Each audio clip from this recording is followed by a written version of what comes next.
go. So I've been hearing a lot of things lately that have me a little mystified. So I wanna talk. I wanna chat. So hey, it's Melissa here. For those that haven't seen me before, I'm here to help badass babes develop their spiritual gifts without fear or self. So that's what I do. In case you're new. If you're here, like I said, say hello. If you're catching the replay, let me know that too, because I want to be able to say hey later. Also, before I dig in, I want to be sure that you guys get your copy of my free six-step guide to punching fear in the face. If you haven't gotten that already, the link is in the description, wherever that appears for you. So 3 myths about being clairvoyant. I hear a lot of things that are making me go, lately. No, I've just all of a sudden have had kind of an uptick in people asking me questions about specifically being clairvoyant, okay? About gifts in general, but specifically being clairvoyant. So I don't know if you have questions or if you have things that you've heard that you don't feel like are true or that maybe you think are true and you want to see, definitely type that and we'll see what we can get covered, okay? But I'm going to cover like the top 3 that I've been hearing lately and just kind of let you know my thoughts on that and like each one. So the first thing that I've been hearing is I'm afraid I'm going to see something scary, or I'm afraid I'm going to see something, or like scary things are going to show up.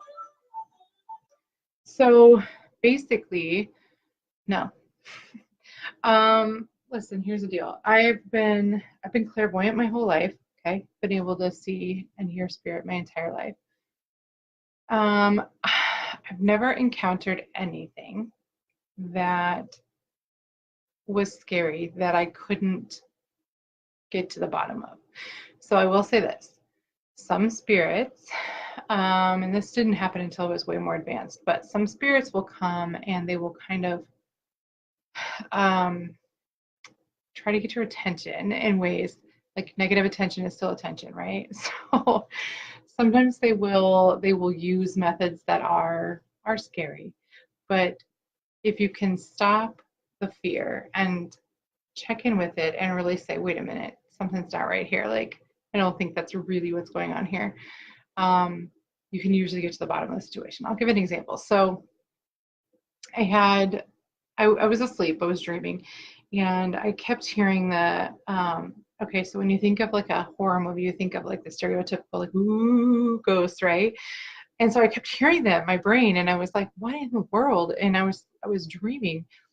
So, but then I woke up and I still heard it, and I was like, okay, now what the hell? So I look around my room kind of, and it's dark, right? Because it's night. And there's a little girl-sized spirit standing next to my bed. And she looks scary, and she's doing the woo scary spirit thing, right? And so I looked at her, and at first, like, okay, so in the beginning, this might have terrified me, but I checked in with it, and it didn't feel like anything scary, which is a huge checkpoint, you guys. Always go with how you feel, okay? Checked in with it, didn't feel scary, and so I said, knock it off. And I was like, what do you want? Like, stop it. What are you doing? This is ridiculous. And she then all of a sudden turned into just this cute little girl. Like, she was showing me something and she was trying to get my attention, right? But then she just turned into this cute little girl standing there, and she was like, I need to talk to you. And I said, you know what? Here's the deal. No, I'm not going to let you talk to me right now because number 1, I'm sleeping. Number 2, you came into my dreams. You were being creepy. You were being weird. And then when I woke up, you're still being creepy and weird. No, that's not allowed, right? Like, that's against my rules, my rules for engagement. So you gotta go, like, maybe you can come back and try again another day, but right now, no thank you. So she left. But that's just an example of sometimes like things seem scary on the surface, but when you really tune in and like kind of just say like, what the heck, man? They're not like that at all. So things are not always what they seem. I will say that. Okay. So being afraid that you're going to see something scary, no, almost never. And I'll tell you that's a rare occasion. I can go years in between situations like that happening to me. For the most part, when I see or hear spirit, it's usually, well, number one, it's usually angels or archangels. Number two, somebody's spirit guides maybe, and then also like loved ones, right? Mine or someone else's. So almost never anything scary. And then when, like I said, if it is scary, then we do a little investigating and find out not so scary. I've never ever encountered anything that truly, truly scared me that I couldn't get to the bottom of and like figure out. So never had an experience with anything negative or dark or anything like that. And that brings me to myth number 2. I will attract dark energies that will attach to me. No. Like I just said, I have never experienced anything that was dark or malicious. Here's the thing. You have to have rules. You have to have rules for engagement, right? This is the rules of the game, and if you don't follow these rules, then you get chucked out. You don't get to play with me anymore. This is something that you have to establish really early on, and you just have to be firm. You have to establish your rules and then be firm on the rules, and then just don't entertain the idea that anything other than what you have in your rules is going to take place. So don't invite trouble, you won't have trouble, right? Okay, so no, it's not going to happen. Myth number 3, I won't be able to turn it off. No, again. So part of learning how to use your gifts is learning how to use them responsibly, how to use them safely, how to keep yourself safe while navigating the spirit world, and then also how to deal with that, how to deal with turning it on and off, so to speak. Once you open it, you're always open, but you don't always have to be open, if that makes sense.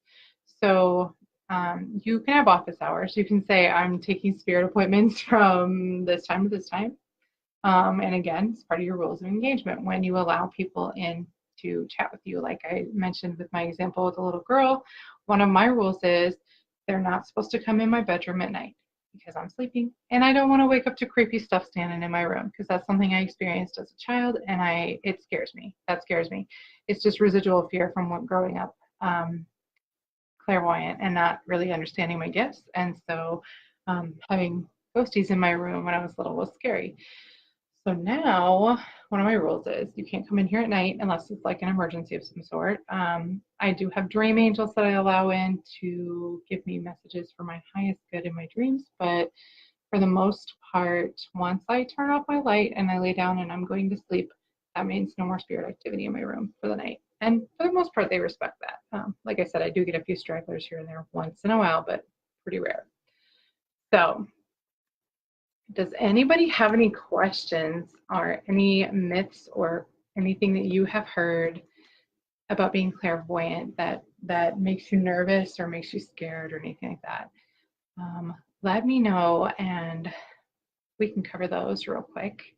Otherwise, that's kind of it. I just wanted to put this video out here, so share it with anybody that you know that says any of these things or feels like this or is scared or whatever. Be sure they see this, because these are the things I've been hearing so much lately, and I was like, you know what, it's probably easier if I just throw it out in a video so that everybody we can just cover it for everyone instead of like one at a time as they're messaging me. Always been scared just thinking about seeing something, and that's pretty common, Sonia. I mean, that's human, right? To fear the unknown, to fear things that we don't know about. For sure, yeah, why wouldn't you be scared, right? Like, you have no idea what you're walking into.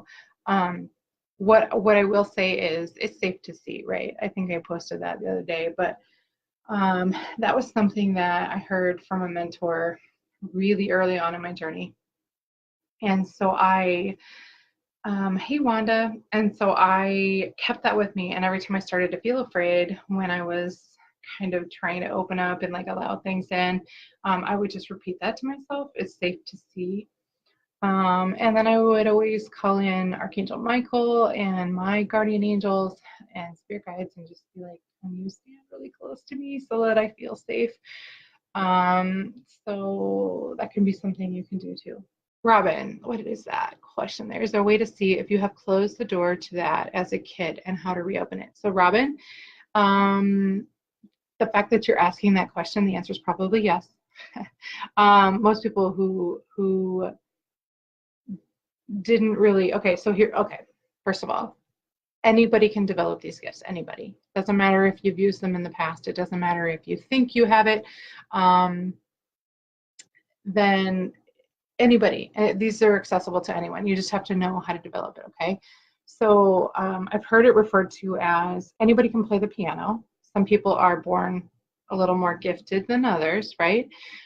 Like with a natural talent, okay? I like to say all this in quotes because I don't want to exclude anyone or make anyone feel bad about anything, right? But some of us are born sort of with the gifts and use them sort of without knowing we're doing it, and some people have to work at it, and that's okay. All right, y'all. Well, I'm gonna go for now. Well, I'm out. You guys have a good rest of your day, and I will definitely talk to you soon. Bye.